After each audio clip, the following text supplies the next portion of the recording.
Start. This is number 26, division, third year division B. My topic for today is when the police may arrest without warrant. So basically, arrest is an act of, what is it? Arrest is an act of apprehending a person, depriving him of his liberty.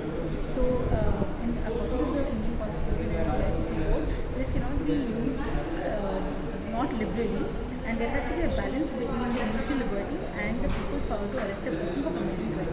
And the CrPC code is trying to achieve this balance. So arrest by the police without warrant comes under section 41 of CrPC, where it contains the law for arrest by the police without warrant. A long list has been provided.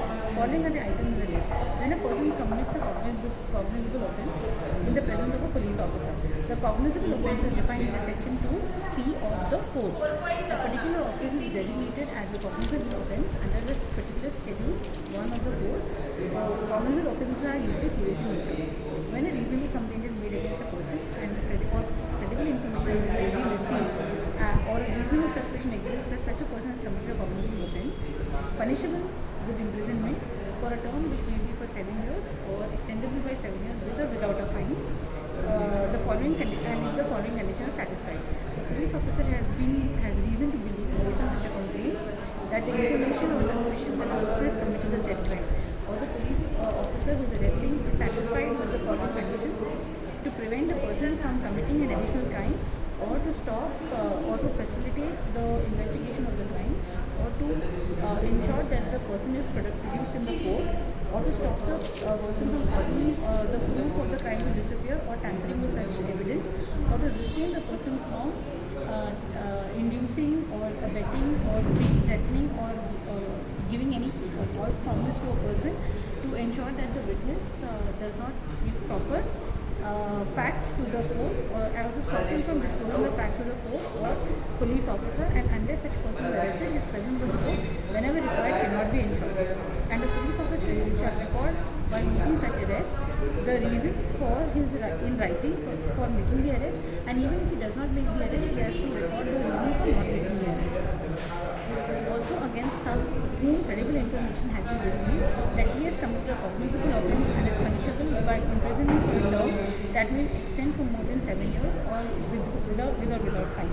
A person who is being arrested is proclaimed offender by central or state government.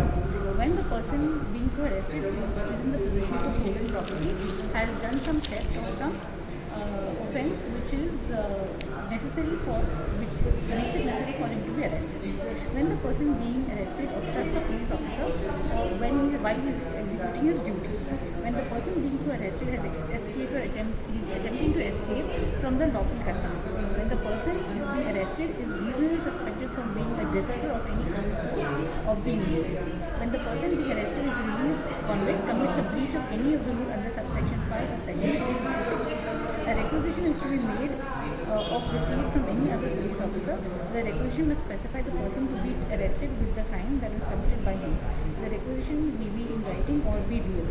For all the above situations, the police have the power to make arrest without the warrant. In all the other cases, a warrant is required from the magistrate before making an arrest.